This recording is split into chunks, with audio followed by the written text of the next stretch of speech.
Унијата на млади сили од ВМРО ДПМН Битола денес положи свежо цвеќе во чест на Христо Матов пред споменикот на илинденците во храмот Света Недела во Битола. Роден на 10 март 1872 година во Струга, неговите родители апостоли Петра Матеви имаат 11 деца, од кои полнолетство доживуваат само 6: Димитар, Христо, Милан, Марија, Агнија и Царева. Христо бил муж неблизок со 6 години помладиот брат Милан Матов, кој исто така станува истакнат македонски револуционерен деец. Последните години ги поминал во сиромаштија, бугарските власти му го одбиле барањето за пензија, па се издржувал со помош на братот и со средствата кои ги добивал. Христо Матов е еден од најдобрите идеолози на ВМРО за време на турскиот режим. Умира на 10 февруари 1922 година во Софија.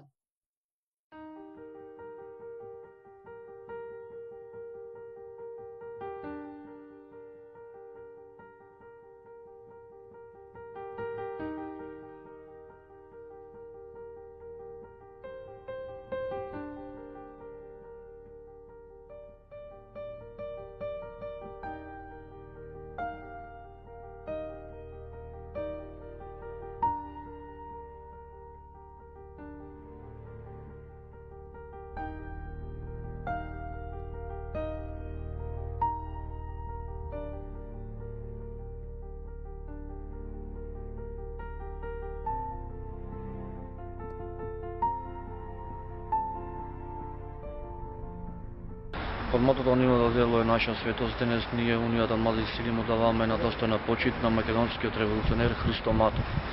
Христо Матов представува еден македонски револуционер кој целиот свој живот му го посветува на македонското ослободително дело и се издигнува како еден од главните идеолози на македонската револуционерна организација. По своето лик и дело Христо Матов представува еден од главните теоретичари во македонското ослободително движење. Тој се издигнува како еден доста голем револуционерен мислител, идеолог и представува еден филозоф, филолог по професија и се издигнува како еден интелектуалец со највисок ранг во неговиот период. Христо Матов е роден во Струга 1872 година. Во редовите на македонската револуционерна организација е покрастен и е вклучен лично од Аме Груев. Како истакна член на македонската револуционерна организација учествува во голем број основање на комитети на револуционерната мрежа во Битолскиот револуционерен округ. И по избивањето на Солунската провала 1901 година Христо Матов заедно со останатата група на членови Централниот комитет на Внатрешната македонска револуционерна организација се апсени од турските власти. Како главен осомничен во Солунската провала е обвинат Христо Матов заедно со Христо Татарчев. За време на судскиот процес кој што го воделе османските турски власти против Матов, Татарчев, Поп Стамат и Иван Качиноколов и други членови на Централниот комитет, Христо Матов заедно со своите сореволуционери се обвинети дека имале за цел по попатна вооружена борба да го отцепат Скопскиот, Битолскиот и Солунскиот вилат и да создадат една независна македонска држава со посебна македонска влада. Според нивните обвиненија тие се најпрво осудени од страна на османските власти на смртна казна, меѓутоа најбрзо смртна казна има замената со 5 годишна затворска казна. За време на своето затворско робијашка голгота, сместен бил во повеќе затвори, постојано бил измачуван и сместен за целото неговото 2 годишно затворско атакување бил во Пранги. Од тешките животни услови во затворот во Анадолија бил тешко оболел од туберкулоза. Наврво султанот издал амнестија со кој што биле ослободени овие политички осуденици и Христо Матов по самото негово ослободување повторно активно се вклучува во македонското револуционерно движење.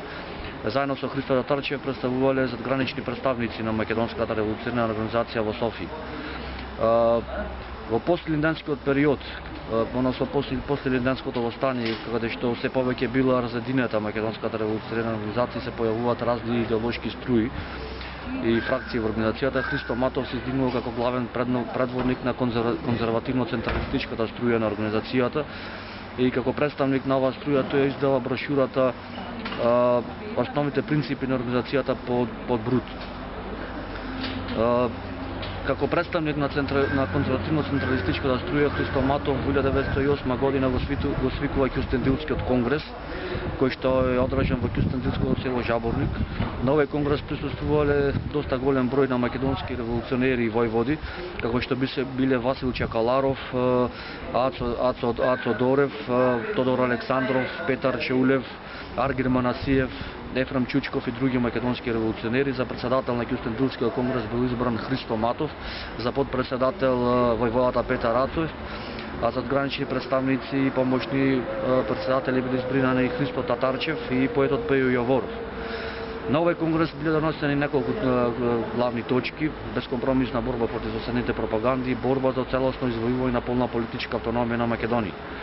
По избивањето на Младотурската револуција 1908 година, Христо Матов се издигнува како еден бескомпромисен борец против новите младотурски власти, именувајќи ги новите младотурски власти како нови поробувачи, нови окупатори на Македонија и македонскиот народ.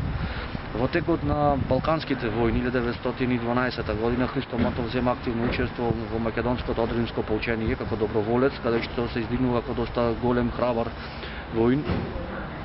Во текот 1917 година Христо Матов доаѓа во спудир со бугарските државни власти, каде што тогашната бугарска политика јавно ја критикува како доста штетна во однос на македонското прашање и доста штетна за целокупното македонско ослободително дело.